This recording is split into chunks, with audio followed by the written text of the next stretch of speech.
चलिए कांग्रेस के धरना प्रदर्शन में एक बार फिर आपको लेकर चलते हैं, जहां मंत्री बीडी कल्ला इस वक्त संबोधित कर रहे हैं। आज मंडियों में लाखों लोग काम कर रहे हैं। वहां पे व्यापारी, मजदूर, गाड़े वाले, ठेले वाले, खोमचे वाले, कैंटीन वाले सब बेरोजगार हो जाएंगे। और उसके बाद जो कॉन्ट्रैक्ट फार्मिंग, जिसके अंतर्गत किसान को 20 साल 15 साल के लिए अपनी जमीन उसने कॉरपोरेट हाउस को दे दी, तो बीज उससे खरीदना पड़ेगा, खाद, उर्वरक, सभी चीजें कॉरपोरेट हाउस से खरीदनी पड़ेगी। नहीं तो किसान खेती करता था तो कुछ अनाज बचा के अगले साल के लिए रख देता था और वो उसकी अगली फसल के लिए काम में आता था। और उसके बाद साल 2 साल तो वो समर्थन मूल्य या उसके करीब पैसा दे देगा, लेकिन 2 साल बाद कहेगा कि मैं तो आपकी फसल की जो कीमत है वो 5 रुपए 7 रुपए किलो कम दूंगा। तो उसको कोई रोकने वाला नहीं है।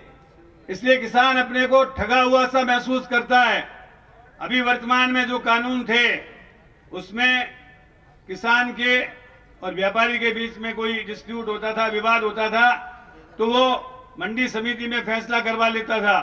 और मंडी समिति में फैसले से संतुष्ट नहीं होता था तो वो सिविल कोर्ट में जा सकता था। लेकिन इस केंद्रीय कानून में ये व्यवस्था कर दी गई है, व्यापार वाणिज्य से संबंधित अधिनियम में, कि किसान एसडीएम के पास जा सकता है, सिविल कोर्ट में जाने की मनाही है। यानी उसका जो न्याय प्राप्त करने का मूल अधिकार था उसको समाप्त कर दिया गया है। मेरे से पूर्व वक्ताओं ने ठीक बताया कि कृषि विपणन ये राज्य की सूची में है, किंतु इन्होंने बिना अपनी कार्य सूची में संविधान के अंतर्गत सेंट्रल लिस्ट या कॉन्करेंट लिस्ट में न होते हुए भी इन्होंने राज्य के अधिकारों में दखलंदाजी की है, इसलिए हम बिलों का विरोध कर रहे हैं। इसके बाद न्यूनतम आवश्यकता अधिनियम 1955 में पंडित जवाहरलाल जी नेहरू लेके आए थे। उद्देश्य क्या था? जमाखोरी को रोकना, मुनाफाखोरी को रोकना और जहां महंगाई बढ़े वहां पे स्टॉक लिमिट को लागू कर देना।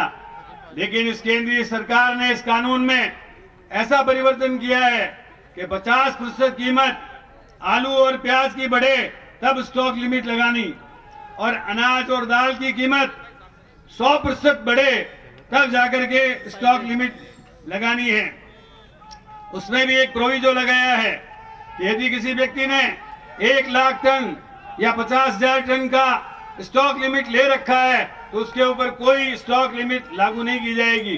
तो ये बिल जो जमाखोरी और मुनाफाखोरी को रोकने के लिए आया था, ये बिल जमाखोरी और मुनाफाखोरी को बढ़ावा देने के लिए एक तरीके से साबित होगा। इससे महंगाई बढ़ेगी, बेरोजगारी बढ़ेगी, किसानों का शोषण होगा और इन बिलों के माध्यम से निश्चित रूप से किसान परेशान हैं। सुप्रीम कोर्ट ने संज्ञान लिया, लेकिन मैं जानना चाहता हूं कि केंद्रीय सरकार इसका कॉग्निजेंस क्यों नहीं ले रही है। केंद्रीय सरकार को चाहिए वो किसानों से तत्काल बात करे, नहीं तो इन कानूनों का वही असर होगा।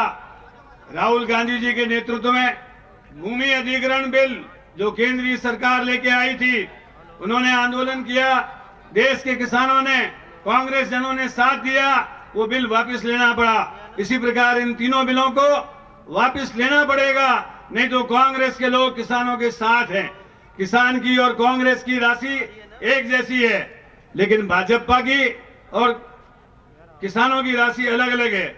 इसलिए हम किसानों के साथ हैं। जय जवान, जय जवान।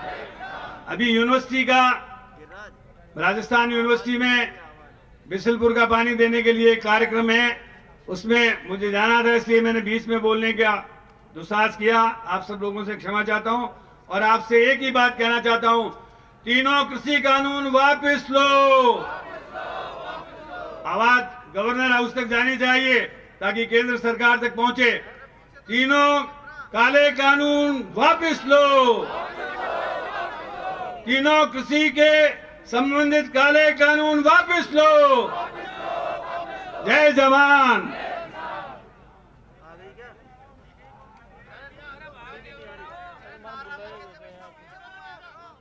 तो मंत्री डॉक्टर बी डी कल्ला अभी संबोधित कर रहे थे और एक ही बात की, ये जो तीनों कानून हैं, कृषि कानून, इन्हें सरकार को वापस लेना चाहिए। कहना उनका यही कि किसान और कांग्रेस की राशि एक ही है। किसान जो बात कह रहा है कि ये कृषि कानून किसान के हित में नहीं है, इसे वापस लेना चाहिए, कांग्रेस भी यही मानती है। और जब किसान खुद ये कह रहा है कि उसे ये कानून नहीं चाहिए, रद्द किया जाए कानून, तो फिर क्या दिक्कत है केंद्र सरकार को जो इसे रद्द नहीं किया जा रहा है, इसे वापस नहीं लिया जा रहा है। और कांग्रेस भी यही मानती है और इसी को लेकर ही हमारा ये धरना प्रदर्शन आज जारी है। कांग्रेस किसान के साथ है, कृषि कानून के खिलाफ है और इसे वापस लेना ही होगा केंद्र सरकार को। तस्वीर आप देख रहे हैं, पूर्व उप मुख्यमंत्री सचिन पायलट भी पहुंच चुके हैं धरना स्थल। मंत्री लालचंद कटारिया मौजूद है, तो दूसरी तरफ यूडीएच मंत्री शांति धारीवाल